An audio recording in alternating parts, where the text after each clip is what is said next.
Anasalimiana na chifu. Karibu sana. Wazee wangu subiri kwa hamu sana. Salama kabisa. Subiri kwa hamu sana. Karibu sana.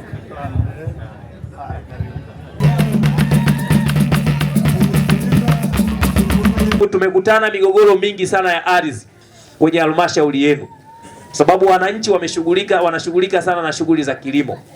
Kwa hiyo watu wengi sana, wengine wamekuwa ni wajanja, wanaenda kuvamia ardhi za watu, baadaye wanakimbilia mahakamani kwa sababu wana fedha za kuajiri wanasheria, wanawalipa fedha, wanaenda kuwasimamia. Mwisho wa siku mtu ana kipande chake cha ardhi, lakini anakipoteza hivi kutokana na watu ambao ni wajanja. Sasa jambo hili nimeagiza kwamba tulisimamie, ofisi ya mkuu wa wilaya na ofisi ya mkurugenzi, tusimamie haki za watu, tusimamie wanyonge wasiporwe ardhi zao na watu wajanja. Lakini hali kadhalika tuendelee kufanya operation ya kliniki ya ardhi, tuainishe migogoro iliyopo kwenye vijiji, tushirikiane wataalamu wetu wa ardhi, wanasheria wetu, tupite vijijini kwa ajili ya kutatua migogoro ya ardhi kupitia kliniki maalumu ya ardhi, ili tuweze kuimaliza hii migogoro ambayo tumekuwa tukikutana nayo. Lakini nipongeze sana mpango mliokuwa nayo halmashauri ya Momba ya kuwapimia wananchi ardhi na kuwamilikisha. Sasa huu mpango ambao halmashauri ya Momba wanao wa kuweza kupima maeneo ya wananchi na kumilikisha maeneo hayo kwa wananchi na kutoa hati, ndio mwelekeo wetu wa serikali. Kila mwananchi ambaye anamiliki kipande cha ardhi kinapaswa kupimwa, apewe hati. Kama ni shamba anapewa hati yake kwamba hili ni hati ya shamba. Kama ni eneo la makazi unapewa eneo lako.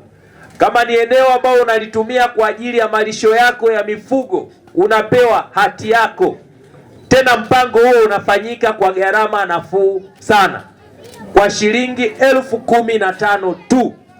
Na huo mpango sio mpango tu wa halmashauri ya Momba, ni mpango wa mkoa mzima wa Songwe.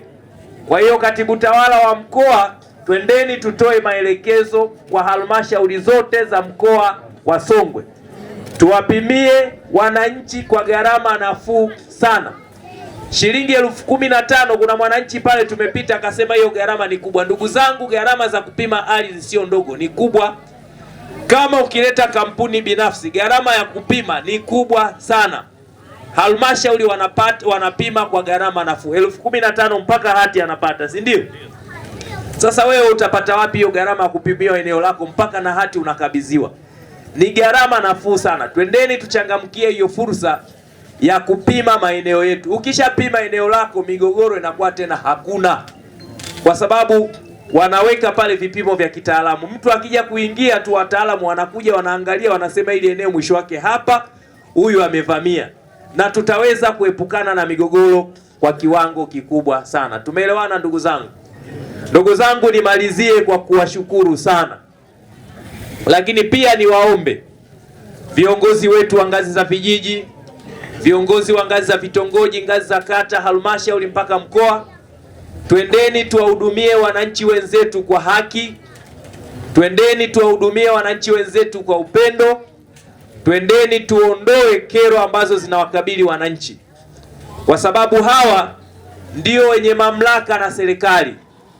Mheshimiwa Rais Dr. Samia Suluhu Hassan anatoa madaraka kutoka kwa wananchi, na ndio maana wakati wote amekuwa akifanya kazi kwa kuzingatia misingi ya haki, na falsafa ya utendaji kazi wa serikali yake ni kazi na utu.